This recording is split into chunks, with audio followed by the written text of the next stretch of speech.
할까 싶죠. 근데 뭐 어쩌겠습니까. 중국에서 뭐 길게 살진 않았지만 한 1년 정도 살면서 아 중국인들 그 의식 수준에 대해서 그런 거 참 제가 높이 샀거든요. 그 외국 사람들 우리나라 사람들 비꼬을 때 많이 하는 얘기가 지금 냄비 근성이잖아. 냄비 근성. 중국은 진짜 보이콧을 해요. 제가 중국에서 살 때 그때 중국 사람들 이제 반일 감정이 엄청 심할 때였는데 청바지 가게 중국말도 할 줄 모르는 상태에서 가가지고 옷을 사 입어야 되니까 청바지 가게에 들어가는데 청바지 가게 문 입구에 뭐 막 중국어로 쓰여져 있는 거야. 뭐 중국어도 잘 모를 때인데 전자사전 하나 들고 가라니까 그 앞에서 그 전자사전 가지고 번역을 했더니 개랑 일본인은 출입 금지 이렇게 써놨더라고. 그래서 나는 한국인이니까 들어갔는데 욕을 하고 막 나가라고 난린 거야. 일본인으로 착각해가지고. 그래서 이러고 한국인이라고 한국인. 그랬더니 미안하다고. 대장금 너무 잘 보고 있다. 내 이름은 김삼순 너무 재밌다고. 나 초콜릿 폰 쓴다고.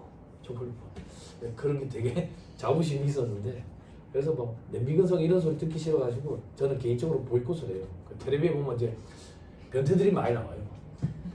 변태들이 나오는 드라마는 저는 보이콧하고요. 세금 탈세하고 회계사한테 핑계 대갖고 회계사 영업정지 1년 먹었었죠. 그죠? 뭐 S양인 거 아니세요? 그죠? 몰라요?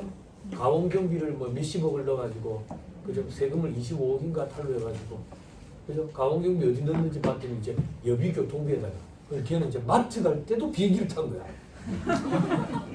근데 그게 이제 탈세로 걸려가지고 그걸 한 번에 납부했다잖아.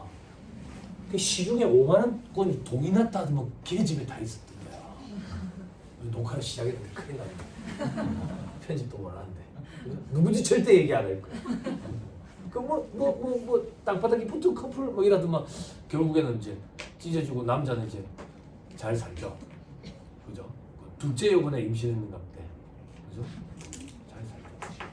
그 스케이트 타다가 그 저기 배우 하고 있잖아요. 인물이 좋아가지고 늑대가 됐다가 막 이렇게. 누구지 절대 모르시겠죠. 그죠? 궁금하시죠? 제 개그를 이해하시려면 사회 다방면에 방대한 지식. 그 지식 수준에 따라서 지금 당장 웃으시는 분이 계시고 집에 가는 버스 안에서 웃으시는 분이 계시는데 집에 가는 버스 안에서 제가 했던 얘기를 되짚으면서 생각해 보니까 좀 미치겠다. 너무 웃기다. 저 또라이 같은 놈. 그랬던 여자가 저랑 같이 살고 있는 여자. 뒤늦게 빵 터졌대요. 그리고 텔레비에 요즘에 또 나오던 그 저기 미성년자 그 성매매 보면 텔레비에 나오고 그러죠. 근데 이제 가수 중에 하나 미성년자 성매매 보면 이제 뭐 나오고 있죠. 다시 복귀하려 했는데 나가순가 개가순가 뭐 여기서 뭐 국민들이 보이콧을 해가 못 나오는데 그 배우 그 사람은 계속 나오더라고. 저는 그래서 그 영화를 안 봤어요. 여러분들 엄청 뭐 얼마나 유명한 영화인지 몰라도 짤이 계속 돌대. 영차 하는 사람 있잖아. 미성년자 성매매 보이잖아. 막 한참 술 많이 먹는 배우로 유명했죠. 근데 뭐 텔레비에 나오죠. 그 우리나라의 뭐 3대 기타리스트라고 마약했던 사람도 저기 이제 대마했던 사람도 이제 텔레비에 나가지고 인기를 끌다 보니까 이제 다큐멘터리까지 만들어줘가지고 대마초를 핀 걸 미화했다 이래가지고 또 난리가 났었죠. 그죠? 이경규가 살려준 사람 있죠. 그죠? 우리나라 3대 기타리스트 몰라요? 그죠? 그 중에 한 명이 참 잘 됐죠. 그죠? 지금 이제 고인이 됐죠. 신해철이 만들었던 그룹 그 넥스트에 있던 기타리스트 이제 김세왕 씨. 그 사람은 엄청 잘 됐죠. 그죠? 저기 오케스트라 협연을 하던데. 전자기타를 해가지고. 그 비발디의 4개 이런 거를 기타로 전 세계 돌아다니면서 공연을 하더라고. 대단해. 또 한 명 이제 그 신시 집안에. 그죠? 대중 음악에 어쩌고. 그리고 한 명이 이제 그죠? 그리워하면 이럴까? 그죠? 아니 몰라요. 그죠? 그 보컬리스트도 문제가 많았죠. 그죠? 그 문제가 많으니까 자꾸 갈아치우는 거죠. 그죠? 그죠? 근데 그 사람은 갈아치운 게 아니에요. 그 살이 쪘다가 빠졌다가 했던 사람이 예전에는 그거 40몇 킬로인가 그랬다대. 아 몰라요?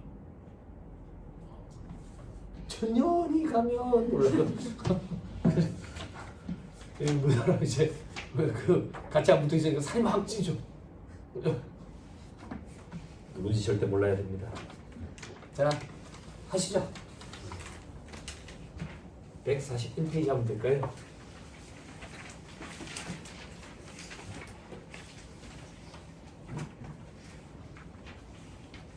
자, 140페이지부터 얘기를 조금 할 거예요. 칠판 보시면 돼요. 제가 하는 거 그냥 보시면 돼요. 동생분들 미안해요. 너무 옛날 얘기해가지고. 조금 이따 블랙핑크 제니 얘기도 해줄게요. 그죠? 요즘 대세는 아이브의 장원영 아니에요. 그런 얘기도 해드릴게요. 유부 개념을 조금 얘기하려고 해요. 유부 개념을 조금 얘기해요. 이자 가지고 얘기하자. 이자. 자, 돈을 빌려준다. 돈을 빌려준다. 돈을 얼마 빌려준대? 1억 빌려줄 거다.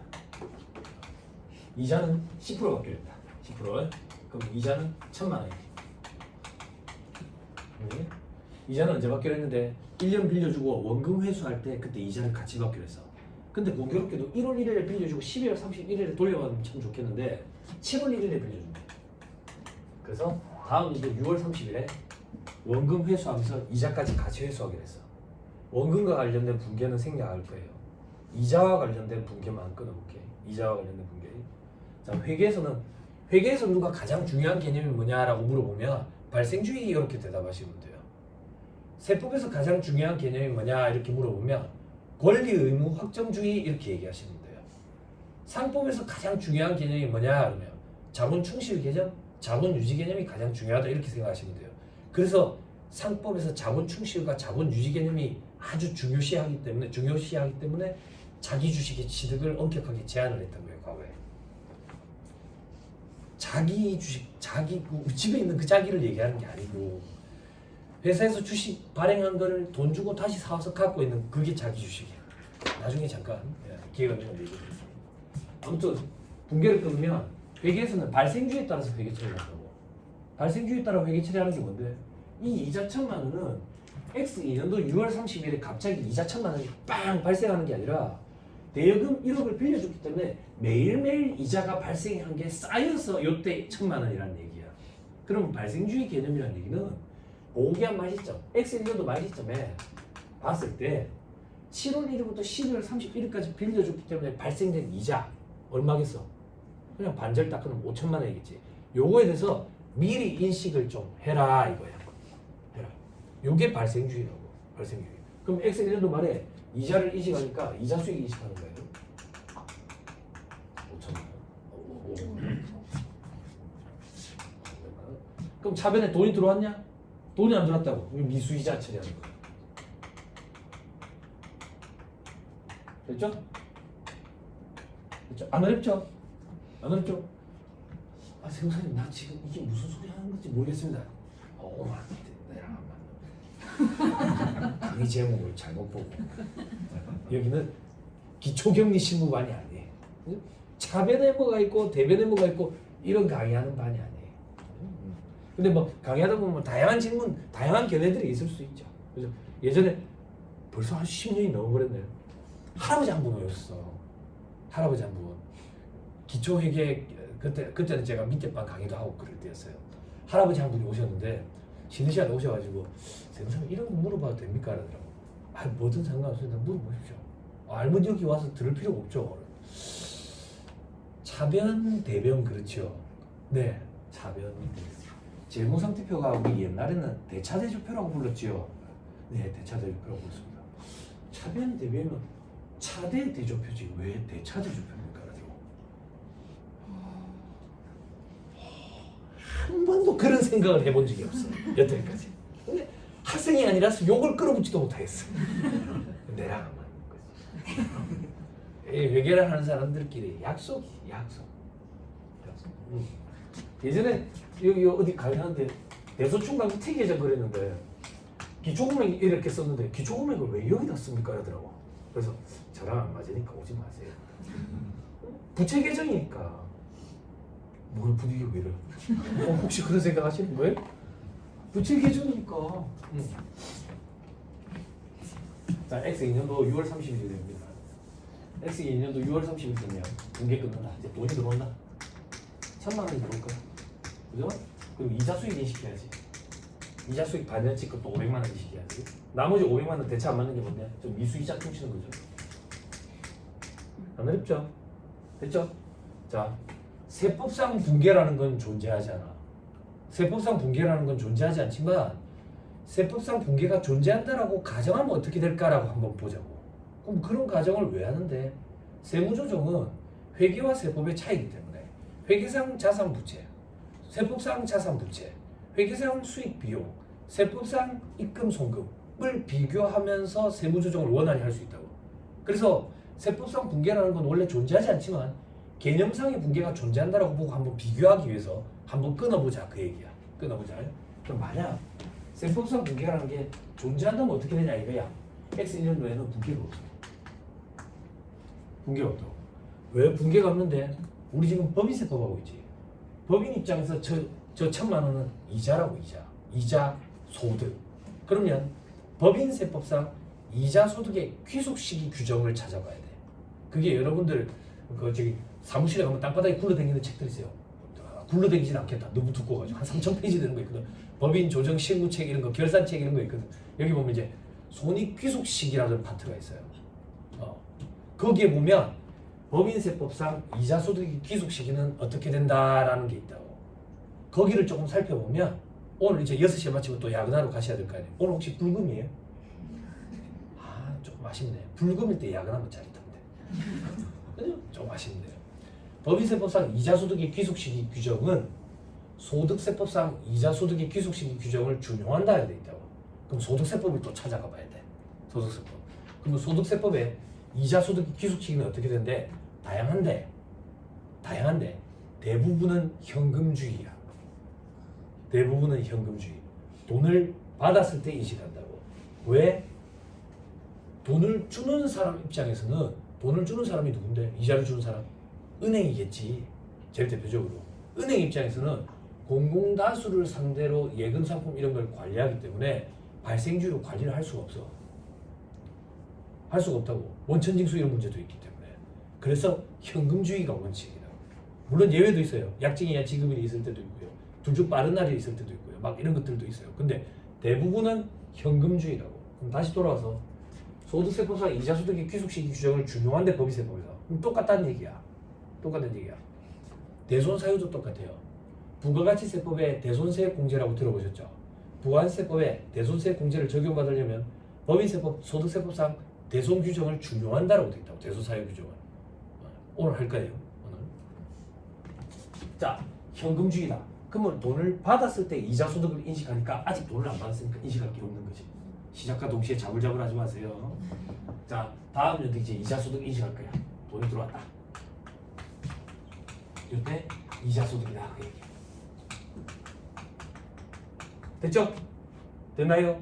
자, 세무조정 해보자.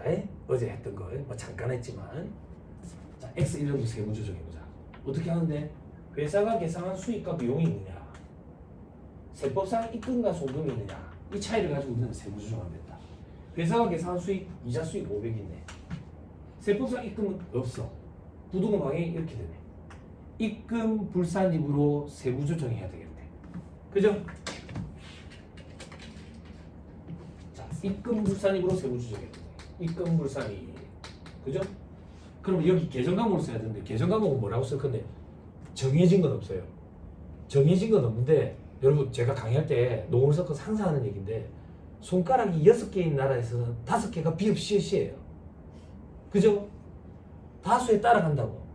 다수가 뭔데? 계정 과목은 일반적으로 재무상태표 계정 과목을 많이 써요. 재무상태표 계정 과목. 그런 생각 해보신 적 없어요? 요번에 우리 회사에서 차를 한 대 샀어. 차. 그럼 장부에 분기 끊을 이제 분기 끊을 때 계정 과목 차량 운반부 이렇게 달잖아. 그거 왜 차량 운반부로 달아? 똥차 이렇게 달면 안 돼? 괜히 쓰잘데기 없이 사가지고 돈만 들어가는 차 이렇게 달면 안 되냐고. 그게 됩니까? 되지요. 계정 과목 설정하는 데 가가지고 회사 설정 계정 과목 클릭해서 X차 이렇게 바꾸면 될 거 아니에요. 그죠? 근데 왜 그렇게 안 하느냐 이거야. 부끄럽잖아. 부끄럽잖아. 투자자들이 쳐다볼 수도 있고. 그리고 외국인들이 볼 때 한국말이 어눌한데 차 이게 무슨 말이지? 네? 그래서 일반적으로 많이들 쓰는 걸 쓰는 거지 계정 과목은 정해진 게 없어요. 그래서 여러분들도 매출액 그 관리할 때 매출액을 좀 세분화시켜서 관리하는 그런 회사들도 있다고. 어떻게? 계정 과목 쪼개는 거지. 쪼개는 거지. 그죠? 근데 쪼개가지고 계정 과목을 관리하는 것도 뭐 좋다 나쁘다 이렇게 표현하기가 좀 그런 게 일관성이 있어야 돼. 일관성이. 올해는 쪼개놔놓고 내년에는 안 쪼개고 내후년에는 다르게 쪼개고 기준이 모호해지면 의미 없다. 의미 없다. 그 기준이 모호해지면 구분격리를 안 하고 있는 거예요. 구분격리라고 들어보셨죠? 구분격리는 장부를 두 개로 하는 걸 구분격리라고 얘기하는 게 아니에요. 그럼 뭐가 구분격리인데? 그냥 내가 알고 있으면 구분격리예요, 그냥. 그래서 중소기업 특별세액감면 같은 거 적용할 때 업종에 따라 좀 다르잖아요. 그죠? 우리 회사가 여러 개 업을 해. 그러면 그 업종에 따른 손익금액이 얼마인지 뽑아낼 수 있도록 내가 관리만 할 수 있으면 그걸 구분격리라 하는 거지 장부를 따로 하는 걸 구분격리라고 얘기하는 게 아니에요. 그죠? 그죠? 그래서 일관성이 좀 있어야 돼요. 일관성이. 요 계정 과목도 올해는 대손충당금 썼다가 내년에 대손금 이렇게 썼다가 매출 채권 이렇게 썼다가 뭔 소리인지 모르겠어요. 결제권자도 뭔 소리인지 모르겠다. 다시 돌아올게요. 자, 그러면 뭐라고 쓸래? 미수이자 쓰자. 얼마? 500만 원. 어제 했다. 입금산이 송금부산이. 저기 송금산이 입금부산이. 송금산이 입금부산에서 올 수 있는 소득처분 두 가지. 자산 부채의 차이를 일으키면 마이너스 6을 했지. 그지? 회계상, 세무상, 자산 부채의 차이. 회사는 회계상 미수이자라는 자산을 잡았는데 세법상으로는 잡으면 안 되네. 마이너스 6 이렇게 하는 거야. 여기까지 됐어요? 됐어요? 아, 왜 이렇게 힘이 없어요? 안 어려워요. 안 어려워요. 지금 시작한 지 얼마나 됐어요? 왜 피곤해요? 그죠? 그건 여러분들 탓이에요. 아직 수업 시작한 지 얼마 안 됐는데 제 탓이 아니죠? 그죠? 어제 되게 피곤하더죠? 집에 가는 버스 안에서. 그죠? 욕이 막 나오더죠? 아, 제 자식 소문을 들었어야 되는데 내가 미쳤다고 긴장해가지고 어쩌지? 환급 받으려면 끝까지 남아있었는데 3시간인가는 안 들어도 되죠? 그죠? 그럼 오늘 3시간 안 들어도 되면 오후 3시쯤에 집에 가면 되죠? 그죠? 근데 어떻게? 제 강의는 항상 출석률이 100%야. 그 3시간 동안에 퇴직금지 충당금, 퇴직연금 충당금, 대손 충당금. 요거 들으려고 온 거 아니에요? 출석률이 항상 100%. 응? 언제 맞췄는데 딱 맞춰서. 미리 약속 잡시다. 자, 여러분들은 책에 서식이 있어요.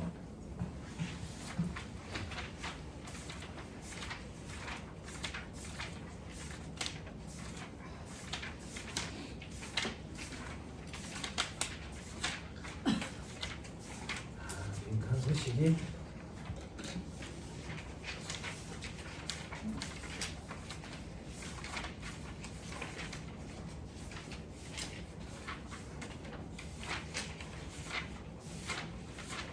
자, 요 책에는 서식이 안 보이네요. 요 책에도.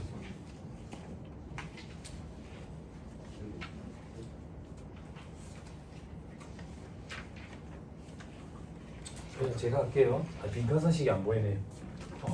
뭐 할 거냐면 여기 경력이 짧은 동생분들도 계시고 일반 기업체에서도 오셨으니까 소득금액 조정학기를 작성해 볼 거예요. 자, 소득금액 조정학기를 작성합니다. 소득금액 네? 없는데? 156페이지? 아니 빈칸 서식이 없다. 아, 빈칸 서식이 없다. 공서식. 아니 뭐 거기다가 한번 써보시던가요 그러면. 숫자 들어가 있는 그 서식에다가. 네, 소득금액 조정 학교표. 네, 용어가 되다 보니까 그냥 15서식 이렇게 표현해요. 15서식. 소득금액 조정 학교표가 어떻게 생겼는데 이렇게 생겼어요. 네, 과목. 입금산이 송금부산이. 송금산이 입금부산이. 그래서 과목, 금액, 처분.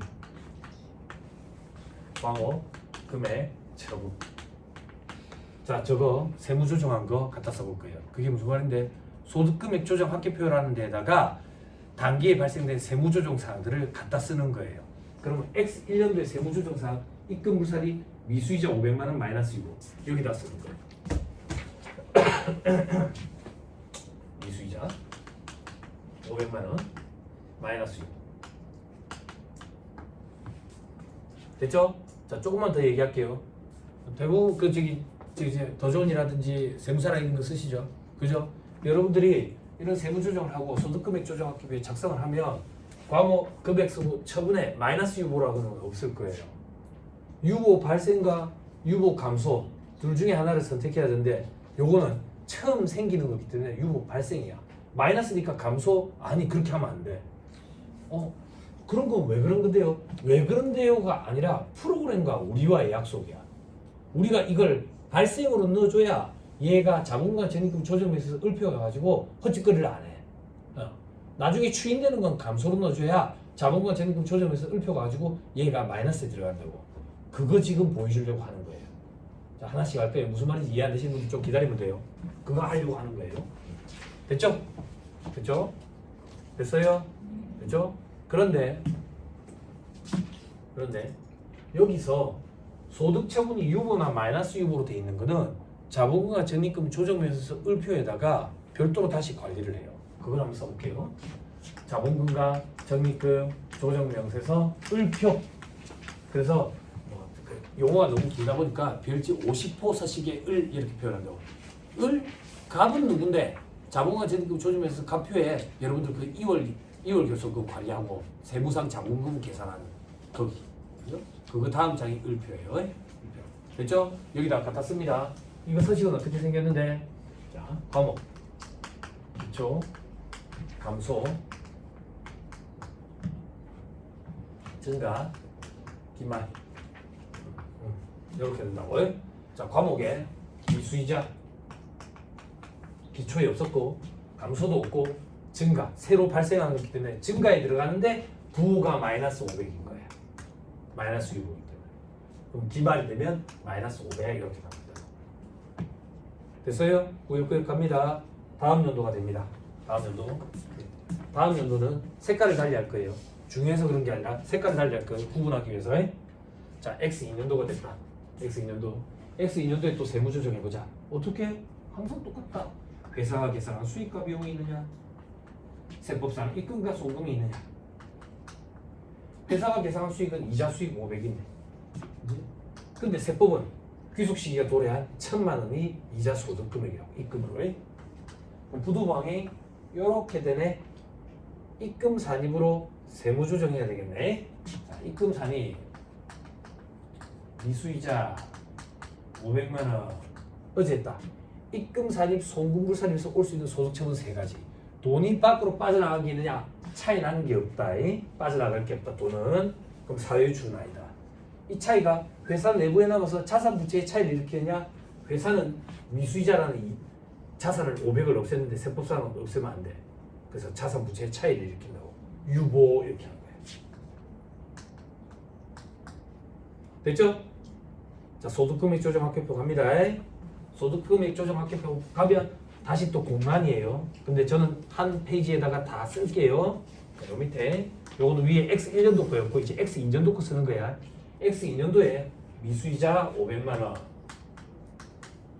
소득처분 유보. 됐어요? 됐나요? 그런데 X2년도에 미수이자 500만 원 이 유보는 작년에 발생된 미수이자 500만 원 마이너스 유보가 반대의 세무 조정을 거쳐서 같은 금액으로 소멸하게 된 거야. 즉, 이 차이가 다음 연도에 상쇄돼 버렸던 얘기라고. 처음에 차이가 있었는데 차이가 없어졌다 그 얘기라고. 이걸 추인 이렇게 표현해. 추인. 이게 도대체 어떤 의미인데? 우리가 지금 과세 기간을 1년 단위로 끊었기 때문에 이 차이가 발생한 거야. 과세 기간이 만약에 2년이 한 게 과세 기간이었으면 회계랑 세법의 차이가 없다고. 그죠? 과세 기간을 1년 단위로 끊었기 때문에 발생된 차이라고. 다음 연도에 효과가 상쇄가 됐네. 잠깐 차이가 발생하는 거네. 그래서 일시적 차이라고 표현해. 저 일시적 차이를 우리는 유보나 마이너스 유보라고 얘기하고, 저 일시적 차이는 반드시 차기 이후에 반대의 세무 조정을 거쳐서 소멸, 추인된다고. 그러면 운이 좋게 다음 연도지 100년 뒤가 될 수도 있어. 그래서 우리는 이걸 별도의 표에다가 모아놔놓고 관리를 하는데, 그 표의 이름이 자본금과 적립금 조정에서 을표야. 됐어요? 자, 또 한번 갖다 써보자. 자, 그럼 이수이자 500만 원 유고, 이 추인되는 게 자본과 적립금 조정에서 을표로 가요. 자, 또 한 페이지에다 그냥 같이 할게. X 2년도가 됐어. X 2년도가 돼가지고 불러오기, 그러면 작년 거 이걸 불러온다. 이수이자 이래가지고. 그래서 기초에 마이너스 500만 원 요래 불러온다고. 그리고 우리가 이 세무조정한 거 있지. 얘가 플러스 500 유보잖아요. 증가에 들어가는 게 아니라 소멸, 추인되는 것 때문에 감소에 들어가야 돼. 감소에 마이너스 500으로 들어가. 그러면 프로그램에 여기 앞에 부호가 마이너스가 세팅이 돼 있어가지고 지가 알아서 차감을 해서 영원 이렇게 맞춘 거예요. 됐어요? 됐어요? 프로그램은 번잡스러운 작업을 우리 대신에 해주는 거야. 대신에 지는 세법을 잘 모르기 때문에 우리가 검토를 해줘야지. 그죠? 다시 번잡스러운 작업을 우리 대신에 해준다고. 그럼 우리가 이 프로그램을 적극 활용하려면 프로그램과 약속한 걸 지켜야 돼. 그 약속이 요때는 유보 발생이고 요때는 유보 감소인 거야. 유보 감소와 발생을 구분을 해줘야 프로그램이 발생은 증가에다가 갖다 쓰고 감소는 여기 감소에다가 갖다 쓴다고. 무슨 말인지 이해했어요? 이런 거 세법이라고 얘기하기는 좀 그렇고 프로그램과의 약속이에요. 물론 의미는 있죠. 의미는 추인되는 과정이에요. 추인되는 과정. 됐어요? 됐나요? 안 어렵죠? 다 알고 계시죠? 그래서 눈을 감고 명상을 하시는 거예요? 많이 힘들어요? 많이 힘들어요? 어쩌지? 오늘은 눈물이 날 수도 있지. 그죠? 어제 집에 와서 좀 쉬셨어요? 어제 저는 바빴거든요. 집에 와서 어제 이제 주말에 바빠가지고 물을 못 줬어요. 나무도 물을 못 줘가지고 어제 집에 와서 이제 나무 물 주고 실내에 한 4, 50까지 키워요. 물 주는데 한 2시간 걸려요. 변태 아닙니다. 물 주고 또 뒷정리해야 될 거 아니에요. 그죠? 그러고 보니까 설거지거리가 또 한 발 뛰더라고. 설거지 해야 될 거 아니에요. 그죠? 그러니까 또 빨래가 또 한 발 뛰더라고. 그죠? 빨래하는 건 일도 없죠. 세탁기가 해주잖아. 건조하는 건 일도 없죠. 건조기가 다 해주잖아. 빨래 개는 게 일이죠. 그죠? 빨래 개야지. 그지? 착착 개놔야지 애들이 이제 보고 이제 갖다 입을 거 아니야. 그죠? 그러고 나니까 10시. 그래도 어떻게 오늘 강의해야 되잖아. 그지? 안 죽으려고 요가를 또 한 판 했지. 요가를 한 판 했더니 잠이 잘 오더라고. 운동하십시오. 옆에 있으신 분들. 그 텔레비에 그 사람 있죠. 헬스장 관장인가 싶은 그런 사람 있죠. 그죠? 스키장에서 그 화이트 러브를 외치던 사람이 있어요. 그 사람이 그 군대를 면제를 받았다고. 허리가 안 좋아서. 그 사람들이 엄청나게 많이 디스를 했지. 저렇게 몸이 좋은데 무슨 군대 면제를 받아? 그런데 방송에 나와서 그 사람 그 얘기했지. 자기 운동 안 하면 일상생활이 안 된다고. 통증이 심해가지고. 그게 무슨 말인지 알겠어. 운동 안 하면 통증이 심해서 잘 못 자. 허리 골반 통증 때문에. 응? 여러분들도 운동하십시오. 한번 팍 꺾이고 나면 회복하는데 시간이 많이 걸려요. 평소에 운동 좀 하시고. 여러분 종아리 운동 꼭 하세요. 종아리. 이번에 몸 아프면서 알게 됐는데 이 종아리 근육이 펌핑을 해서 운동을 해야 몸에 혈액 순환이 된대요. 그럼 뭐 종아리 운동을 안 하는 상태면 혈액 순환이 거의 정체되어 있는 상태라고 생각을 하면 된대요. 그래서 어떻게든 종아리 운동을 해야 된대요. 나 맨날 하는 일이 노가다인데 네, 노동과 운동은 다르대요. 그렇게 따지면 저도 노동 엄청나게 합니다. 누가 보면 그럽니다. 보놈이 민영 세무사 맞냐고. 왜? 남이 보면 목숨 것 같거든. 막 용접하고 그래. 운동하십시오. 자, 다시 돌아올게요. 요게 자본과 적립금 조정에서 읊히고 경력이 짧은 동생들은 오늘 야근하러 사무실에 가면 땅바닥에 굴러다니는 책 중에 한자로 막 쓰여진 책이 있어. 그 책의 제목이 세무조정계산서거든. 그 세무조정계산서를 뒤에서부터 봐야 돼. 앞에서부터 보면 되게 짜증나. 중간에 감가상각 명세서 끼어 있어가지고. 뒤에서부터 이렇게 보면 몇 장 안 넘기면 얘가 나와. 잘 봐요. 얘가 나오면 포스트잇 플래그를 여기에다 딱 붙여. 네? 그리고 앞으로 돌아와. 앞으로 돌아가지고 2장 딱 넘기면 사무서식이 나와. 사무서식. 거기에 포스트잇 플래그를 딱 붙여. 거기서 한 3-4장 넘기면 소득금액 조정 합계표가 나와. 거기 포스트잇 플래그를 딱 붙여. 자, 이제 일하는 이제 준비 작업이 세팅이 된 거야. 세무사나 회계사들이 외부 조정업체 세무 조정을 할 때 그 세 군데를 왔다 갔다 하면서 보면서 세무 조정을 한다고. 근데 여러분들은 이거에 대한 별로 관심이 없죠. 왜 관심이 없는데 세무 조정할 거리가 거의 없죠. 그죠? 법인세 등 송금부사리 기타 사유주. 그죠? 또 뭐 잡손실중 과태료 등 송금부사리 기타 사유주. 그죠? 이게 잘 없는 거야. 잘 없는 거야. 또 물론 그런 데도 있어. 오너 마인드에 따라 가지고 세무조정 사항을 좀 많이 드러내는 걸 좋아하는 오너분이 계시고 세무조정 사항을 안 드러내. 즉 결산조정 사항이 신고조정으로 이제 세무조정해야 되는 것들은 그냥 장부에 결산서에 반영을 해버리는 거지. 세무조정 사항이 발생하지 않게. 그렇게 깔끔한 걸 좋아하는 오너들이 있고 세무조정 사항이 그래도 좀 있어야 우리가 일한다라는 게 이제 조금 보여지잖아. 라고 해서 이제 보여주는 걸 좋아하시는 스타일이 있고 뭐 각기 다 달라요. 니도 어떻게 한대? 저는 그냥 편한 걸 좋아하는 스타일이에요. 편한 거. 퇴직연금 충당금 저는 무조건 신고조정이에요. 신고조정. 퇴직연금 충당금 결산조정으로 해보신 분 계세요? 거의 없죠. 왜 거의 없는데? 분계가 어려워요. 분계가 어려워가지고 대부분 다 신고조정에 의한 송금산입을 하고 있죠. 근데 이제 여러분들 조직에 오너분들이 하시는 외부조정업체 이런 데는 세무조정 사항이 15개에서 20개씩 이렇게 되고 그래요. 제가 세무조정 했던 업체 중에 제일 규모가 큰 데가 이제 예전에 이제 울산에 지금 안 좋은데 태영 인더스트리라고 거기 매출액이 한 1,000억 됐다고. 그런데도 세무조정 한 건이 35개 뭐 이래요. 손이 달달 떨려. 이거 잘못하면. 이거 잘못해가지고 물어내라고 본세야 회사에서 내야 될 거니까. 가사세 또 소송 갈 거 아니야. 가사세는 누가 물어줘야 돼요? 회사랑 그런 분쟁이 붙으면. 신고 불성시 가사세가 있고 납부 불성시 가사세 있잖아. 어제 했죠. 납부 지연 가사세. 누가 물어줘야 돼요? 물어줘 본 적 없어요? 보험 처리했어요? 보험 처리도 잘 안 하죠. 물어주는데 이제 보험 처리할 정도로 금액이 크면 사고 사례 전파 이런 식으로 이제 전국적으로 이제 광고가 되죠. 실력도 뽀록날 크네. 얼마나 부끄럽겠어요. 그죠? 근데 한 해에 몇 건씩 있어요. 그런 일들이.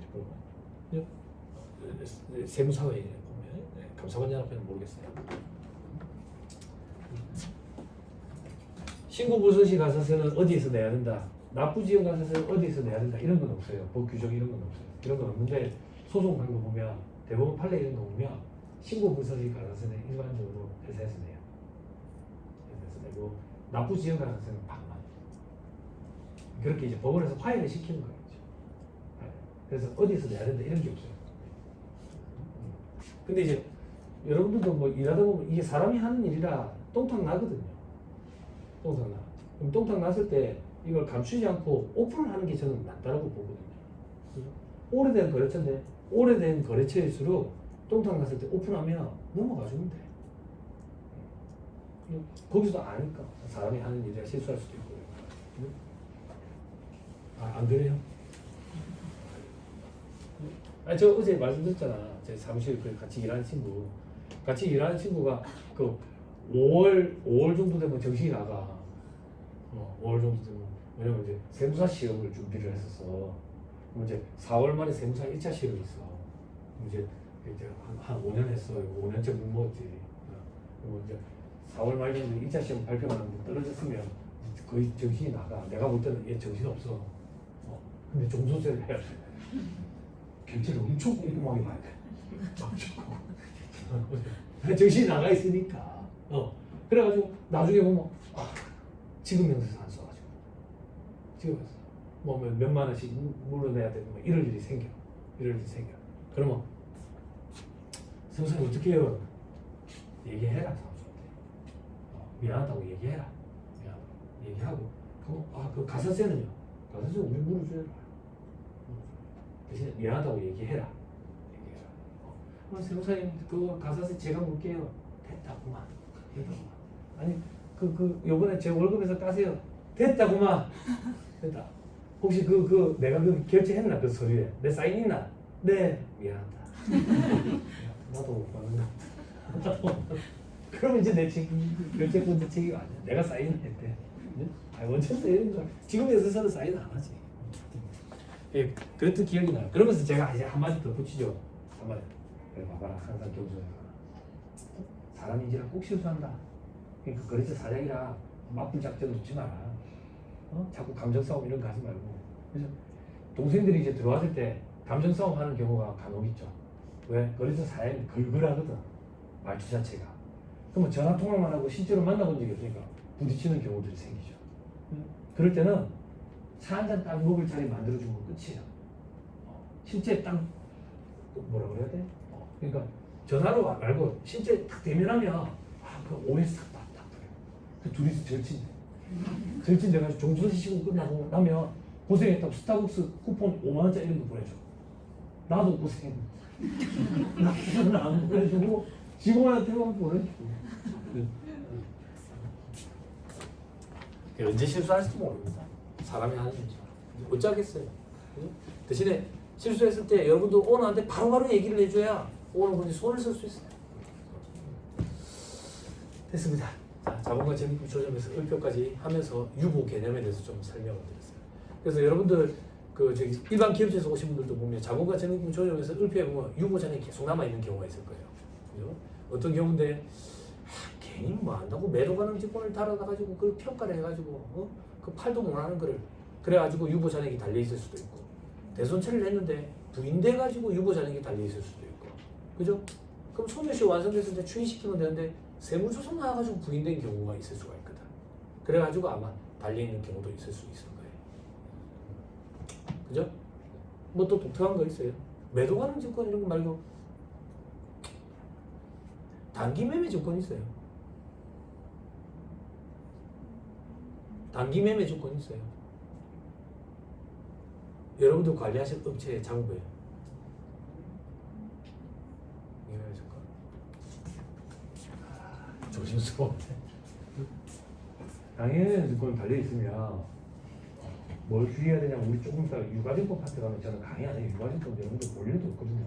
그죠? 매도 가능 증권 이런 거요. 사가지고 평가하고 이런 일도 안 벌어져요. 이런 거는 보통 후리는 그런 거 사가지고 부동산 법인 이런 데서 보면 토지 같은 거 시골에 있는 거 매매된 적도 없는 이런 거 있잖아요. 이런 걸 사다가 감정평가사를 돈 주면서 뻥튀기 시키는 거지. 그래가지고 외형이 커 보이게 해가지고 이제 큰 업체 시행사 이런 데 찾아낸 경우는 제가 볼 때 그런 건 사기꾼이죠. 또 어떤 거 매도 가능 증권 이런 거 감정해가지고 뻥튀기 시키는 거야. 그럼 평가를 해야 되는데 애먹는 거지. 그거 말고 단기 매매 증권이 달려있는 업체가 있을 거야. 그거 좀 조심해야 된다고. 뭘 조심해야 되는데 그 단기 매매 증권이 주식 산다고. 주식 무슨 주식인데? 테슬라 주식. 애플 주식. 테슬라 주식, 애플 주식을 왜 갖고 있는데? 사장이 주식하고 싶은 거야. 근데 본인 돈으로 하기 싫어가지고 법인 돈으로 하는 거지. 왜? 한참 미 주식 시장 화랑일 때 자꾸 주변에서 돈 벌었다는데 배가 아프거든. 나도 벌고 싶거든. 근데 내가 하면 안 되거든. 왜? 벌었다는 사람들이 다 거짓말. 근데 자기 돈으로 손해보기 싫으니까 회사 돈으로 하는 거야. 이거는 여러분 업무관 가지금입니다. 특수관계에 대한 업무관 가지금이 불이익이 있습니다. 검토하고 있습니다. 국세청에서. 단기 매매 증권 갖고 있어서. 단기 매매 증권 갖고 있을 수가 없어요. 단기 매매 증권의 정의 자체가 단기 시세 차익을 목적으로 매수와 매도가 적극적이고 빈번하다. 이런 경우에 단기 매매 증권을 가는데 매수와 매도가 적극적이고 빈번하다라는 걸 우리가 입증할 방법이 뭐예요? 그래서 어쩔 수 없이 다른 회사 주식을 보유하고 있을 때 매도하는 증권을 보유하는 거예요. 근데 단기 매매 증권을 갖고 있다? 잘 봐야 돼. 대부분 다 대표이사 개인적으로 회사 돈을 유용해서 주식 거래하는 거예요. 주식 거래. 그러면 어떻게 해야 되나요? 또 묻더라고. 어떻게 해야 되겠냐? 그건 여러분들 조직의 오너분이랑 상의하세요. 저는 분명히 말씀드렸어요. 그거는 특수관계에 대한 업무관 가제급이다. 다른 회사 비상병 주식 갖고 있는데요. 비상병 주식 뭐 다 갖고 있어요. 안 그래요? 가족 말고는 안 사는데. 근데 왜 갖고 있는데요? 진짜 갖고 있던데 그 회사 자금을 안 갖고. 그죠? 지금 뭐 투자 목적. 투자 목적? 그러면 투자 약정서라는 게 있을 거예요. 그죠? 여러분들 관련한 회사에서 테슬라 주식을 갖고 있으면서 테슬라랑 투자 약정서 쓴 적 있어요. 애플이랑 투자 약정서 쓴 적 있어요. 대표이사 개인적으로 회사 돈 유용하는 거예요. 네? 좀 주의하셔야 돼요, 그런가요? 단기 매매 증권은. 그래서 지난달에 강의하는데 이거 막 와가지고 쉬는 시간에 와서 질문하는 거예요. 단기 매매 증권이 있는데 평가를 어떻게 해야 될지 모르겠다고. 무슨 주식인데요? 테슬라래. 평가를 왜 해요? 어떻게 했어요? 그러니까 회계사님이 해줬대. 알겠습니다. 잘하셨습니다. 예? 업무만 가질 겁니다. 업무만 가질 겁니다. 물론 평가라 하려면 할 수 있죠. 종가 있잖아요. 그죠? 종가 있으니까. 그래서 종가 있으니까 그게 이제 시세죠. 근데 그건 투자 금액이 아니에요, 여러분. 그래서 단기 매매 증권을 달면 안 되는 거예요. 문제점이 있다고 분명히 말씀드렸어요. 됐다. 돌아옵시다. 그래서 140페이지 밑에 보면 키포인트라고 되어 있는 게 그런 얘기입니다. 142페이지 유보 관련된 거는 여기서 말씀을 드립니다. 넘어갑니다. 자, 143페이지 사회유출 돼 있죠. 어제 했었어요. 돈이 회사 밖으로 빠져나갔다. 누구한테 갔는데? 주주한테 갔더라. 그러면 배당으로. 임직원한테 갔더라. 상여. 국가나 지자체 조합. 또 타법인, 개인사업자 혹은 조세정책적인 차원에 가지고 사후관리를 안 한. 그러면 기타 사유출. 이것도 저것도 아니면 기타 소득. 요렇게. 그죠? 이렇게 사후관리하는 걸 우리는 소득처분, 좁은 의미의 소득처분이라고 합니다. 즉 소득처분은 사후관리를 해서, 즉 소득의 귀속자를 가려서 그 사람에게 종수세를 과세하기 위한 근거자료를 쓴다. 그게 좁은 의미의 소득처분이었다. 그렇죠? 그럼 여러분들은 그런 소득처분을 볼 일은 그거 인정이자, 입금살입 상해처분, 또 어떤 거 업무용 수익자, 그죠? 송금살입 되고 상해처분, 그죠? 그런 것들. 또 뭐 있냐? 또 뭐 없네. 인정이자는 여러분 상해처분인데 지급이자 송금물살입은 무조건 기타 사유유출이에요. 귀속자를 가리지 않아요. 특수관계에 대한 업무와 가지급금에 대해서 지급이자 송금물살입하는 거 있죠. 그죠? 아니 그렇잖아요. 왜 그래요? 여러분 오늘 우리 하루 종일 같이 있어야 돼. 그죠? 그런 건 기타 사유유출. 됐습니다. 넘어가세요. 143페이지. 저 밑에 괄호를 본 상해가 되어 있죠. 그죠? 세 번째 줄 끝에 대표자에 기속시켜 이를 잉여금 처분에 의한 상해 인정사기로 공개된다. 다음 페이지. 반가로 위반 사후관리. 자, 이것도 잘 보세요.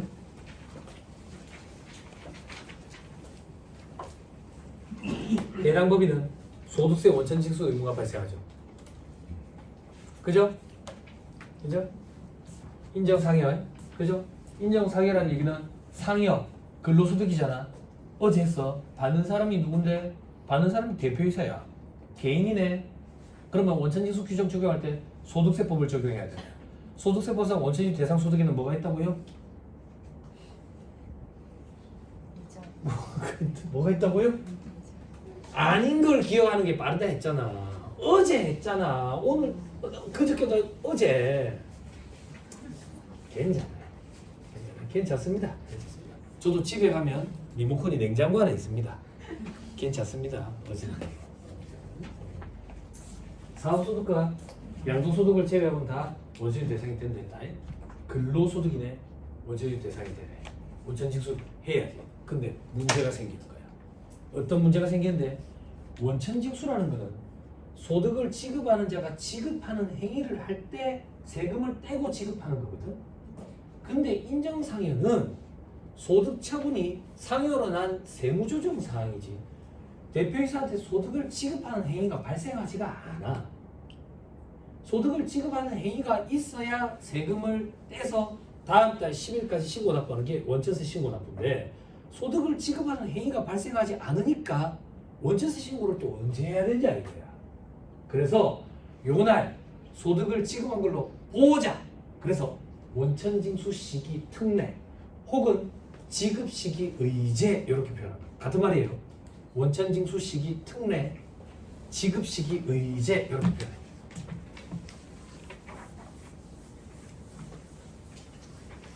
됐어요? 됐어요? 동생분들 잘 봐요.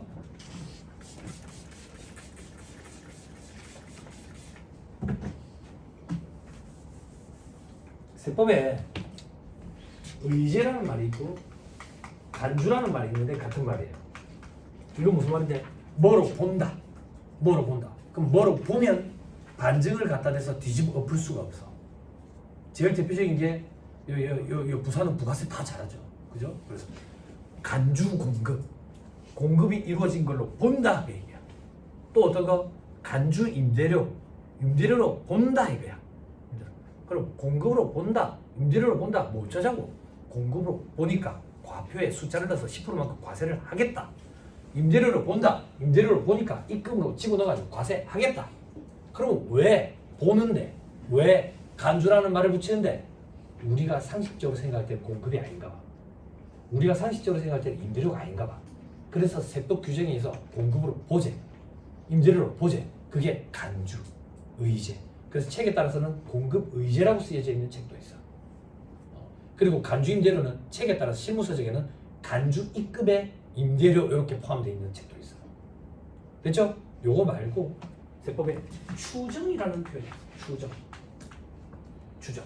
추정은 뭔데? 먼 것 같다 그 얘기. 먼 것 같다. 먼 것 같은 건 반증을 갖다 대서 뒤집어 엎을 수가 있어. 제일 대표적인 예로 과거에 증여 의제 규정이 있었어. 어떤 규정? 부부 사이에 부동산을 매매하는 거야. 부부 사이에 남편이 와이프한테 돈 받고 땅을 팔았다고. 그러면 세법의 증여 의제 규정 어떻게 적용한대? 부부 사이 무슨 돈이야? 그냥 줬지. 그래서 증여세를 때렸어. 증여세를. 근데 이제 세상이 달라졌다고.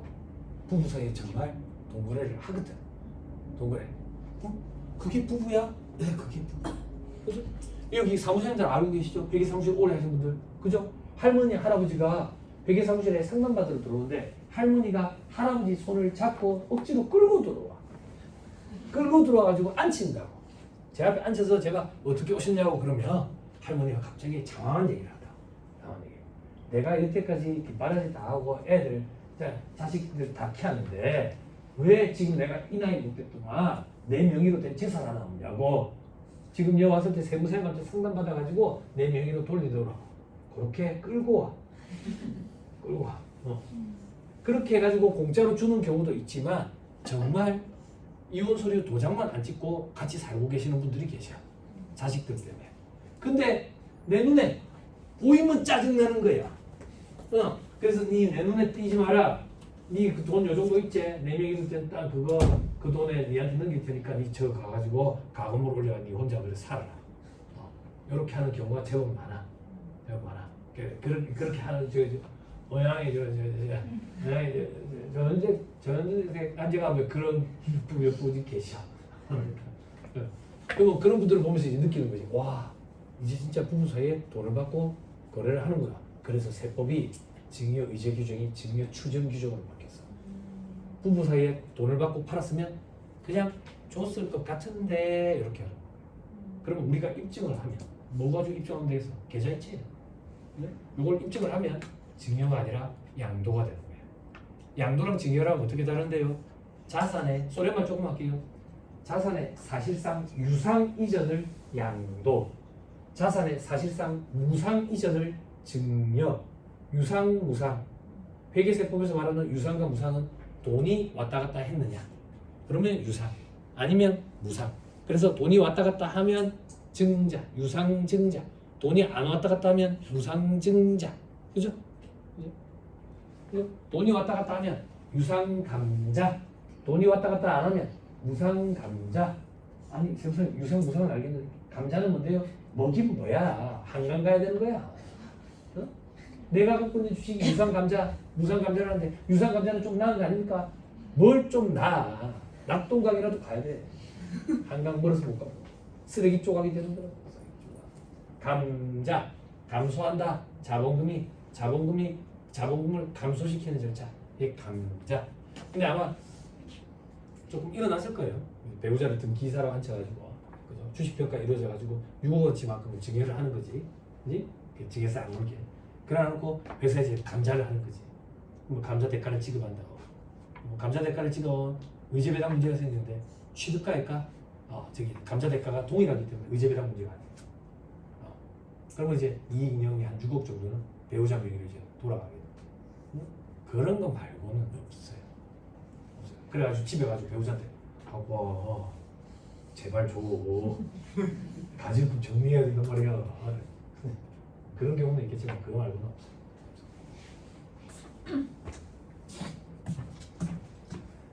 됐습니다. 그래서 우리는 지급 시기 의제 혹은 같은 말로 원천징수 시기 특례. 그러면 지급 시기 의제 요날 지급하지 않았지만 지급한 걸로 보자 그 얘기야. 그러면 언제 지급한 걸로 볼 건데 법인세 신고 기한 3월 31일. 그러면 3월 31일에 인정상여 금액을 회사가 대표이사한테 지급한 걸로 보자. 그래서 4월 10일까지 원천세 신고 납부가 이루어지는 거지. 그죠? 됐나요? 근데 짜증나는 거야. 뭐가 짜증나는데?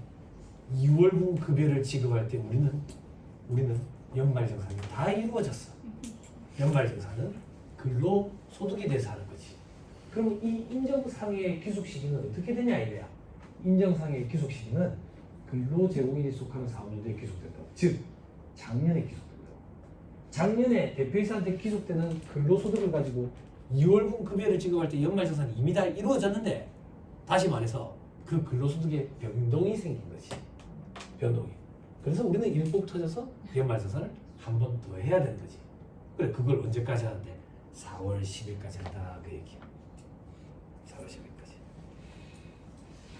됐어요? 동생분들 됐어요? 왜 그때 그걸 하고 있는 건지? 응? 선생님 대표이사가 그럼 타소득이 있으면 어떻게 한대요? 타소득이 당신은 누구세요? 회사의 인사팀입니다. 대표이사가 종소세를 알아서 하라고 하면 해야죠. 대표이사. 아니요, 회계사무실입니다. 돈 받고 해줘야죠. 그죠? 수임한 거니까 돈을 주면 해줘야지. 그죠? 돈을 안 주면 왜 우리가? 안 그래? 우리는 그걸로 먹고 사는 사람인데. 그죠? 주변에 그런 사람들 많아. 잘 알잖아. 세무사님 잘 알잖아. 잘 아니까 금방 하잖아. 그럼 좀 해주면 안 돼? 안 되지. 안 되지. 절대 안 되지. 공짜로 해주지 마세요. 절대 공짜로 해주지 마세요. 아시겠죠? 그죠? 지난달에 뭐 주식평가 그냥 해주라고. 그죠? 엉터리니까 그냥 해주라 했겠죠. 응? 주식평가를 그냥 해줘. 응? 시간이 얼마나 많이 잡히는데. 절대 그냥 해주지 마세요. 그죠? 지금 연말 시즌, 정산 시즌 왔죠? 그죠? 그럼 이제 친척들 전화 온다고. 전화 와가지고 이번 연말정산을 해야 되는데 나는 그 카드 있잖아. 카드 그걸 우리 와이프 앞으로 좀 해야 되나? 현금 영수증 이런 거 아니면 내 쪽으로 해야 되나? 손에 잡히는 카드를 쓰라 하세요. 어차피 맨날 차이도 안 나니까. 그죠? 제가 말씀드렸죠. 이거 강의할 때 저희 아버지가 예전에 그랬다고. 연말정산 할 때는 저한테 연락해가지고 내 이번에 뭐 산 거 있잖아. 네. 그거 돈 많이 줬거든. 네. 현금 영수증 이전화번호로 했다 이러는 거지. 술값이 더 많이 들어. 맨날 때도 안 한다고 공개되는 게. 그죠? 요즘에는 그런 게 크게 의미가 없다. 또 어떤 거? 기부금 영수증이라고. 기부금 영수증. 일반 기업체에서는 아마 많이 느끼실 거예요. 연말정산할 때 자료 안 해놓고 뒤늦게 제 자료 갖고 와서 좀 해달라고. 좀 해주세요. 그 사람한테 공인인증서를 갖고 오래가지고. 회사가 그걸 바로잡는 건 절차가 굉장히 복잡해요. 근데 이제 그 직원이 자기 잘못된 걸 바로잡는 건 절차가 간단해요. 공인인증서 갖고 오라 해가지고 옆에 딱 앉혀 놔놓고 그렇게 해주세요. 돈은 받으세요. 돈은? 그죠? 그거 뭐라고 하세요? 업무 연장인가? 업무 연장은 그럴 수도 있고 아니면 기타 소득 과세 해야 되는데 어떻게 과세 체제 안에 걸리도록 기타 소득 금액이 5만 원 이내에 걸리도록 그렇게 해가지고 받으세요. 회사가 그걸 바로잡으면 일이 굉장히 복잡해요. 혹은 근로자들한테 안내를 해주세요. 뒤늦게라도 증빙이 있으면 연말정산 다시 할 수 있다. 어떻게? 국세청 홈택스에 본인인증서로 로그인을 해가지고 불러오게 하면 회사에서 연말정산한 자료 다 불러와진다고. 거기에 뭐 추가되는 자료라고 얘기하면 뭐 기부금 영수증 아니면 장애인 증명 이런 걸 거예요. 이걸 스캔을 떠야 돼. 스캔을 떠가지고 업로드를 시키잖아요. 업로드를 시키면 저장후 다음 하면은 갑자기 여기 마이너스 얼마 이래 한다. 그러면 이제 계좌번호 넣으라 하거든. 계좌번호 넣으면 이제 30일 내에 통장에 들어오는 거지. 통장에. 됐죠? 그럼 통장에 들어오면 내한테 얼마 주라 이래 하지 말고 선결제 알아보세요. 바로 뒤에 가면 사람 마음 변하죠. 예, 좀 해주세요. 회사가 수정하는 건 너무 힘드니까 이렇게 해주시면 될 것 같아요. 자, 144페이지. 사후관리. 동그라미 1번. 해당 법인은 소득세 원천징수 의무가 발생한다. 법인은 다음에 인정상여 지급 시기 의제일에 원천징수에서 지급 의제일 다음 달 10일까지 한다고. 그때 가나가 있죠. 가나가 있는데 여러분 나는 세무조사 맞은 경우거든. 나는 보지 맙시다. 가만 봅시다. 신고 조정 시에 처분된 상해는 법인세 과표 신고 기일 우리 3월 31일 그냥 이렇게 쓰세요. 여러분.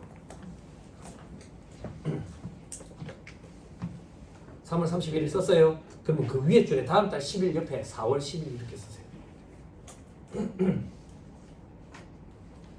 됐죠? 자, 그렇게 된다. 그리고 동그라미 이번에 귀속자는 근로소득으로 종수세가 가서야 될 거다. 근데 연말정산을 다시 하죠.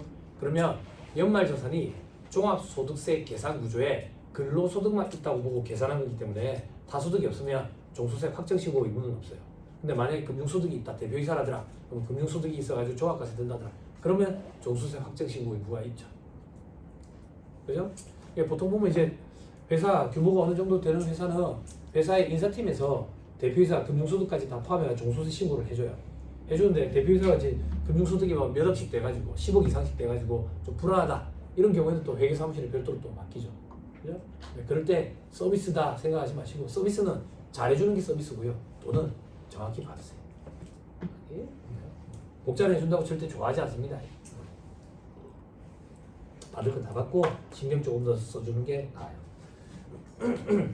자, 밑에 귀속자 근로소득으로 종소득 과세 그 다음 줄에 근로제공연도의 근로소득에 포함하여. 그죠? 그래서 세법에 인정상의 귀속 시기는 근로제공일이 속하는 사업연도 이렇게 규정되어 있어요.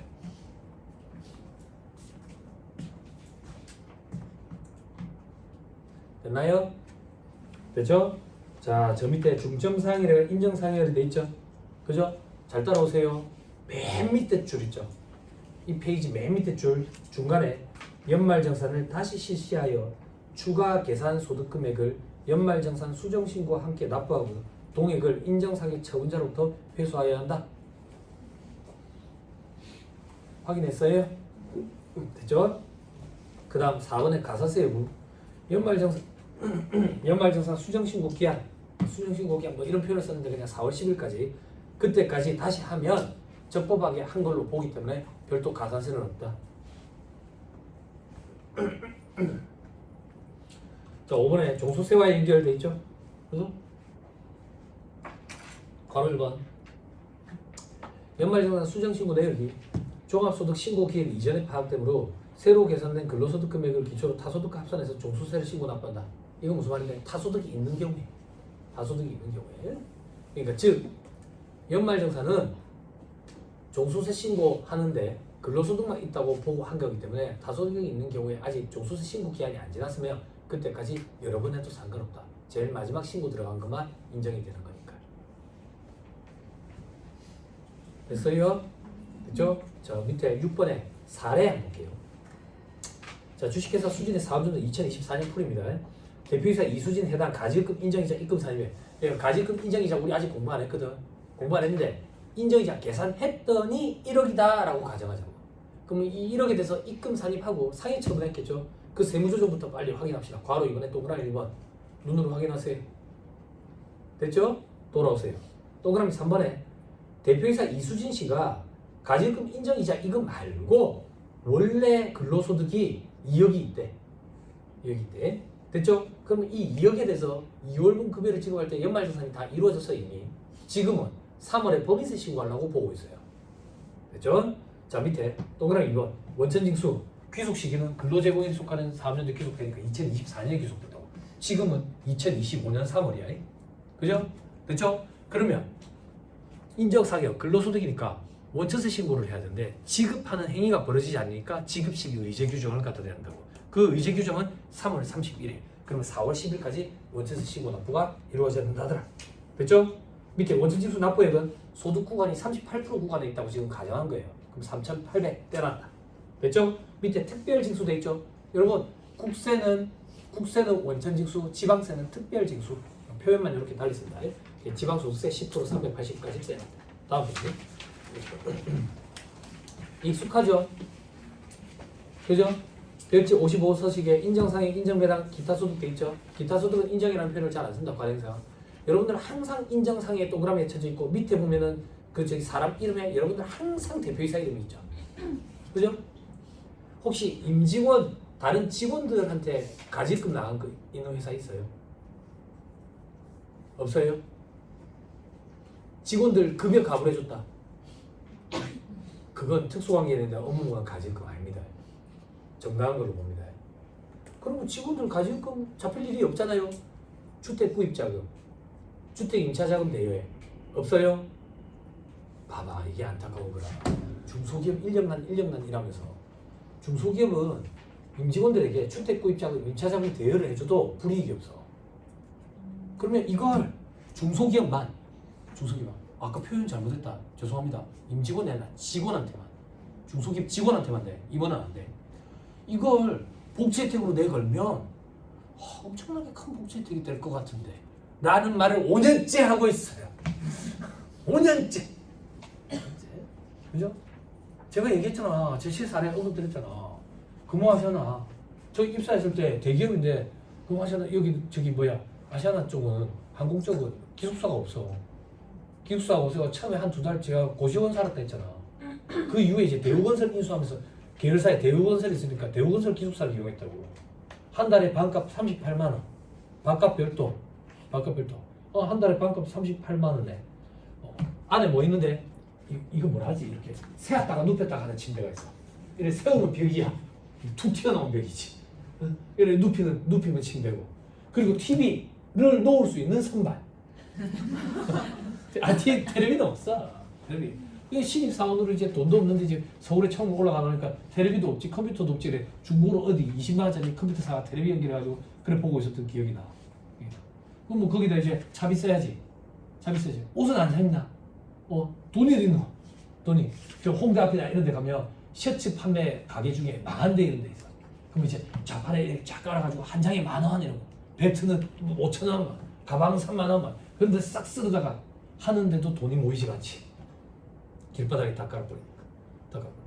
근데 그때 총무팀에 그런 게 복지 혜택이 있다는 거야. 복지 혜택. 어떤 복지 혜택? 나 고시원에서 그만 살고 나가고 싶은데 그 당시에 인서울은 비싸서 안 되고 그나마 공항에서 가까운 데가 부천에서 직원들이 출퇴근을 많이 하는데 부천에 천에 55 했어. 원룸이 55에 어떻게든 월급 받아가지고 메꾸겠지만 천이 없잖아 보증금이. 근데 회사에서 그 보증금을 빌려준다는 거야. 무이자로.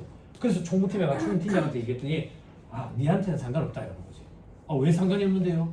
퇴직금 한도 내에서 준다.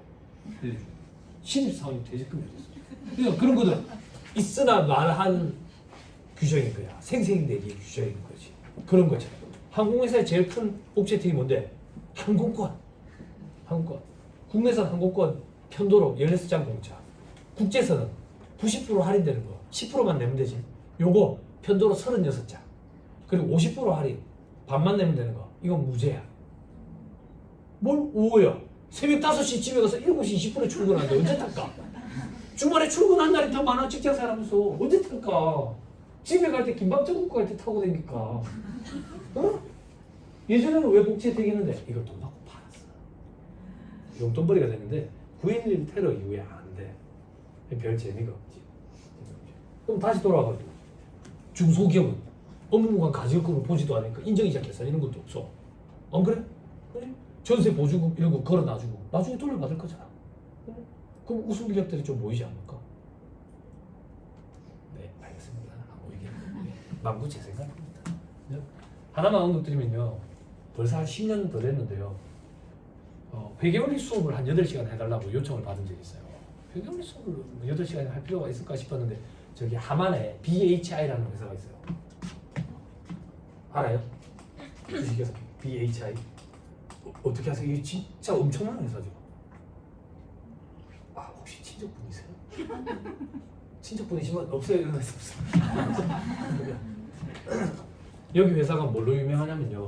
저는 잘 모르는데 뭐 열병합 발전기인가? 뭐 이렇게 표현한대. 열병합 발전기. 여기 서울대 연구대생들만 있어요. 학벌이 좀 낮은 이제 학벌 출신이 부산대예요. 부산대. 그럼 여기 왜 이렇게 학벌이 높은데 그랬는데 그 당시에 제 친동생이 창원에 있는 비슷한 동종의 회사를 취직해서 댕기고 있었는데 제가 여기 강의하러 가니까 놀래더라고요. 왜 놀랬는데 형님 거기 동종 업계 연봉에 거의 2배 준다 이러는 거야. 그러니까 서울대 연구대생들이 모이는 거야. 그래서 여기에 강의하러 갔어요. 강의하러 갔는데 이게 웬걸? 하만이라는 지역에 처음 가봤는데 아무것도 이거 농밭이 아니야. 와 이런 걸 사람들이 황무지라고 얘기하는구나. 아무것도 없어. 잡초도 없어. 바람이 먼지가 모래먼지가 바람이 막 이러는데 거기에 공장 회사가 하나 있어. 그게 BHI 회사. 외부 강사 갔다고 점심 먹는데 맛있는 거 사주겠다고 그러는데 차를 타고 30분을 나왔어. 그래가지고 사주는 게 냉면이더라고. 냉면 먹으려면 30분을 차 타고 나가야 돼. 진주 냉면이니까 뭐 고기 구워주는 데 같대요. 그래가지고 그거 가서 나를 모르겠어. 냉면은 기름이 둥둥 떠. 고기 산정을 올려놓으니까. 아무튼 그랬던 기억이 나는데 이 회사의 복지 혜택이 뭐냐면 좋은 복지 혜택이 뭐냐면 사장님이 워낙 많이 늘어나요. 처음에 딱 들어갈 때부터 느꼈어요. 입구에 사장 차가 있을 거 아니에요. 차가 뭔지 알아요? 차 스타크래프트예요. 스타크래프트 벤. 연예인들 타고 다니는 그 벤 있죠?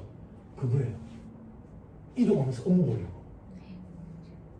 보통 그런 뭐 벤츠 검은색 S클래스, 벤츠 빨간색 S클래스, 벤츠 하얀색 S클래스 이런 거 할 거 아니에요. 네? 근데 이제 벤으로 이동하면서 업무 보는 거야. 그리고 본사 뒤에 닭장이 있는 거예요. 이렇게. 골프 연습장. 이 본사 건물에 연결돼가지고. 그래서 와, 얘는 사장님 음식을 좋아하는가 봐. 이랬는데 그 직원들 복지 혜택이래요. 그래서 제가 그래서 직원들 복지 혜택이겠죠? 진짜 직원들이 씁니까? 직원들만 쓴대. 직원들만. 그리고 출퇴근 자유예요. 복장 자유. 복장 자유. 그래서 교육 담당자라는 사람이 과장이라는 사람이 오는데 모자를 쓰고 오는데 어린애가 온 줄 알았어요. 모자를 쓰고 있으니까 청바지에. 그래서 와 복장 자유 진짜 획기적이네요. 그러니까 부작용이 많습니다. 무슨 부작용이요? 여직원들이 한여름 되면 하베지에 조리 끌고 온다고. 주말한테. 그게 싫으면 자유가 아니죠. 안 그래요? 그걸 뭘 할 것 같은데 왜 복장 자유가 하나 없어? 쥐가 무심코 오든지 사준 적도 없으면서 회사 방침이 복장 자유인데 라는 말은 속으로만 했어요. 그렇게 싹수 놀아놓은 아니에요. 그런 게 혜택이 참 좋더라고. 그런데 여기 사장님이 회사를 운영하면서 돈을 벌잖아. 돈을 벌면 주변에 땅을 사서 원룸을 자꾸 지어 직원들 사택으로 주는 거야. 그게 무슨 혜택이라고. 보통 회사 사택 다 있지. 아파트 있지. 6명씩 살아요. 6명씩 30몇 평짜리 신축 아파트 회사 사택으로 구입해가지고 직원들한테 준다더라. 신입사원들 막 좋아한다고. 6명이 같이 사는데 지가 제일 쫄짜고. 근데 그러면 거실은 쓰레기장이에요. 쓰레기를 거기다가 다 갖다 내놔요. 지는 방에서 안 나오고. 그러면 신입사원들이 그 쓰레기 다 치워요. 그러니까 신입사원을 위해서 사택을 이렇게 했는데 신입사원들이 사택에 안 살라죠. 더러워가지고. 그러니까 건물주도 사택을 안 내주라는 거예요. 안 빌려주라는 거예요. 기숙사 용도로 쓴다. 사택 용도로 쓴다. 너무 더럽게 쓰니까. 물론 이제 돈은 따박따박 꽂히죠. 회사에서 들어오니까. 그런 회사가 있더라고. 그러니까 서울대 연구생들이 거기까지 오는 거야. 그래서 좀 궁금하더라고. 왜 굳이 하만이냐고. 왜 굳이 하만이냐고. 그 사장님 고향이 하만이에요. 그래서 하만을 좀 발전시키고 싶어가지고 일부러 여기 생산 라인을 구축했다 하더라고. 정말 괜찮지 않아요? 목장 생활도 진짜 괜찮지 않아? 여직원들 되게 스트레스라고. 회사 유니폼이 있으면 그것도 스트레스야. 아침에 예쁜 빨간 코트를 입고 출근했는데 회색 이상한 걸 입히는 거야. 안 그래? 근데 유니폼이 없으면 그것도 스트레스야. 돈이 너무 많이 드는 거지. 남자 직원들은 넥타이 하나만 바꾸면 되는데 아침에 출근할 때 어제 입었던 그대로 해. 여자들은 블라우스 갈아입어야지, 치마 갈아입어야지. 돈이 많이 든다. 얼굴에 화장도 해야지. 응? 화장 안 하고 또 어디 아프냐고 자꾸 묻는다고. 입술을 안 발라서 그런 건데. 가부 기념같이 잡으면 그렇지. 그게 돈이 많이 쓰지. 그게 장난감이죠. 그죠? 그 회사의 단점은 뭘 것 같아요? 제가 그 얘기 듣고 진짜 경악했는데 그 회사에 독특한 문화가 하나 있어요. 어떤 문화? 새벽 5시에 구보를 해요. 알고 계세요? 새벽 5시에 구보를 해요. 제가 그걸 듣고 경악했어요. 그래서 제가 그랬어요. 열애하겠죠. 과장급 정도 되면 열애 안 합니까? 열애 안 한대. 열애 안 한대. 왜 열애 안 합니까? 뭐 사장님이 압니까? 새벽 5시에 구보를 했는지 안 했는지. 구보 코스가 사장님 본가 앞이야. 와, 좋다고. 그런 회사가 저 창원에도 하나 있죠. 야, 뭐 마라톤 하는 데 있죠. 마라톤. 와, 왜 놀라셨어요? 제 동생이 다녀요. 그래요? 마라톤 하프 완주증 그거 제출했어요? 네. 그 오후 5시쯤 되면 그 회사 근처에 가면 체육 반스 입고 뛰어다니는 연습하는. 회장이 무서워. 그 회사가 예전에 기아중공업이었죠. 기아중공업 망했을 때 임직원들이 퇴직금을 반납하면서 다시 회사를 살려보자 이러면서 퇴직금 반납하고 우리 사주로 받았어요. 우리 사주로. 그때 정신무장하자고 자기들끼리 이제 마라톤을 하기 시작했는데 회사가 이렇게 커져버린 거예요. 그래서 그게 회사의 하나의 문화가 돼버렸어요. 그래서 신입사원들은 뭐 6개월인가 안에 합부증, 완주증인가 그거를 제출해야 된대. 오후 5시간 되면 저 바스 같은 거 입고 뛰댕긴다 이거 근처에. 그냥 이게 이제 또 싫죠. 자발적이어야 돼요. 자발적. 일반 기업체에서 오신 분들 계시죠? 회사 생활의 꽃은 뭐예요? 체육대회죠. 체육대회. 전 세계 최악이죠. 다리가 2개인데 왜 다리 묶어서 같이 뛰어야 돼요? 손이 있는데 왜 찹쌀떡을 얼굴로 자꾸 먹어야 돼요? 얼굴을 막 비벼놓고 앞에 팀장이라는 사람은 그런 거 우리도 전문적으로 한국말로 뭐라 하는지 모르겠는데 중국말로 그런 사람들을 비엔타이라고 불러요. 변태라고요. 나중에 사진 찾아보세요. 올챙이가 개구리고 변명하는 걸 변태라고 합니다. 그런 게 너무 싫죠. 그럼에도 불구하고 우리가 체육대회에 참여하는 이유는 뭐예요? 경품이죠. 그죠? 경품을 위해서. 또 회사 생활의 꽃이 뭐예요? 나이가 조금 어린 동생들 학교 졸업한 지 얼마나 됐어요? 학교 졸업한 지 얼마나 됐어요? 앞에 3자 달았어요? 앞에 3자 달았어요? 앞에 2자다 20대다 요즘 친구들 대학 다닐 때 동아리 활동 이런 거 안 한다고. 요즘에 전부 다 뭐 공부한다고. 취업 준비하고. 그러니까 요즘 애들이 보면 되게 불쌍해요. 저도 지금 학교에 가지만 그럼 공부하냐? 애들 공부 안 해요. 노느냐? 놀지도 않아요. 그냥 알바예요. 대한민국 알바 천국이에요. 알바. 애들 계속 알바. 진짜 보고 있으면 불쌍해. 애들이 우울증 걸린 환자들처럼 거의 무기력해요. 애들이. 반포기 상태라고. 반포기 상태. 그러면 그런 애들은 대학 때 뭐 우리 때 이렇게 표현하면 좀 그렇지만 대학의 낭만이라가 동아리 활동도 하고 그랬잖아. 그치? 그런 걸 못해서 좀 아쉬워요? 직장 생활은 할 수 있죠. 그죠? 직장 생활의 꽃은 동아리 활동 아니겠어요? 그죠? 동아리 활동. 자, 언니 선택해보세요. 동아리가 여러 개가 있어. 당구 동아리도 있고, 볼링 동아리도 있고, 등산 동아리도 있고, 독서 동아리도 있고, 또 뭐 있어? 뭐 하고 싶은 거 뭐 있어요? 요즘 여성분들 낚시도 많이 하더라. 낚시 동아리도 있고, 막 이래 있어. 뭐 하고 싶어요? 아무것도 안 하고 싶어요? 선택권이 없어요. 팀장이 하는데 같이 가야 돼요. 이 팀장이 웬일로 독서 동아리를 하는데 또 독서 동아리 환장하는 거지. 그럼 독서 동아리 하려면 회사에 독서를 할 수 있는 장소를 마련해 줘야 될 거 아니에요. 그럼 쇼파도 좀 사놔야 될 거고 텔레비도 사놔야 될 거 아니에요. 그죠? 이런 거는 간주 공급으로 과세하지 않습니다. 뻘소리 하는 줄 알았어요? 세상의 모든 걸 세법에 엮어야 돼. 그런 거 부가세법상 간주 공급에 해당하지 않습니다. 개인적 공급에 해당하지 않습니다. 그래서 부가세를 개내지 않아도 됩니다. 됐죠? 그런데 아까 체육대회 할 때 직원들한테 경품으로 주는 거 있죠? 이건 개내야 됩니다. 개인적 공급입니다. 개인적 공급. 그래서 보통 체육대회 때 선물로 주려고 하는 거는 애초에 부가세 공제를 안 받은 상태로 해요. 그죠? 아 그런 게 되게 짜증난다. 그래서 상품권을 주죠. 상품권이 깔끔하죠. 상품권은 부가세법상 재화에 해당하지 않습니다. 재화에. 그러니까 그걸 사고 팔고 해도 부가세 과세 문제가 안 생깁니다. 과세 문제가 안 생기기 때문에 그걸 직원들한테 줘도 간주공급 문제가 안 생겨요. 됐죠? 됐죠? 뭐든 세법에 다 해요. 뭐든. 됐습니다. 자, 그 정도 보시면 될 것 같아요.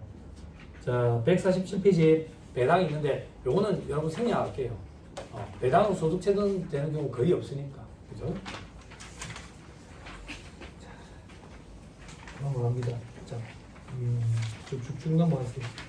149페이지 기타 사유 유출 돼 있죠? 그죠? 하나만 체크하고 갑시다. 다음 페이지. 반가로 이번에 사후관리 없음 돼 있죠? 체크했어요. 그럼 앞 페이지 다시 돌아오세요. 어떤 건데? 밑에 반가로 1번에 동그라미 1번 법인세, 법인지방소득세, 농특세 이런 거 우리는 그냥 법인세 등 이렇게 표현하죠. 그죠? 들어보세요 여러분. 조금 이따 씌워드릴게요. 조금만 버티세요. 여러분들 법인세 등 소금물산의 기타 사유 유출을 처분하잖아. 그지? 그 금액을 여러분들은 손익계산서에 법인세 비용에다가 갖다 집어넣죠. 원래 그렇게 하면 안 돼요. 원래 그렇게 하면 안 되는 거예요. 그 말이 즉슨 단기 우리가 납부해야 되는 세액과 손익계산서에 달리는 법인세 비용은 무조건 달라야 되는 거예요. 다를 수밖에 없어요. 그 둘의 차이를 이연법인세 자산부채라고 표현하는 거예요. 그런데 여러분들이 담당하시는 회사들은 중소기업이에요. 중소기업에는 전문 인력이 부족하다고. 그래서 누가 이연법인세 자산부채까지 계산할 수 있겠어? 라고 봐서 실질적으로 납부해야 되는 세액을 손익계산서의 법인세 비용으로 달 수 있도록 특례 규정을 적용을 받는 거예요. 원래 무조건 달라요.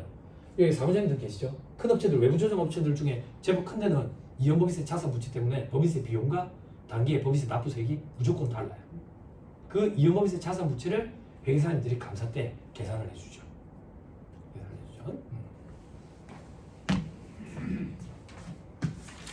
그 특례 규정을 적용받으니까 편한 거예요.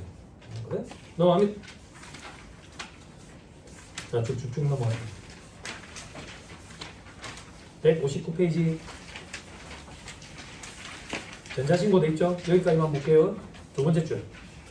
외부 감사 대상 법인이 법인세 과표와 세액을 전자신고하는 때는 그 신고서에 대표자가 서명날이 돼서 서면으로 제출해야 된다. 그 서면 제출하는 거 알고 계시죠? 도장 찍어가지고 하는 거예요. 그죠? 그죠? 자, 저 밑에 괄호 3번에 그 밖에 사항 돼 있죠? 2번에 두 번째 줄. 전자신고할 때는 최종 전자신고한 내용이 정당하게 신고된 것으로 본다. 앞에 신고한 건 신경 안 써도 된다. 그죠? 나머지는 볼 필요가 없을 것 같아요.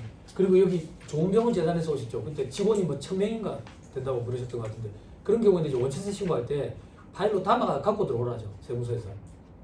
업로드 하는데 한참 걸리거든. 한참 걸리거든. 갖고 들어오라고 하는 경우도 있죠. 아, 없었어요? 알겠습니다. 잠깐 쉬었다가 성실은 좀 얘기를 할 거예요. 성실은 소득세법부터 얘기를 좀 할게요. 잠깐 쉬었다가 하시죠.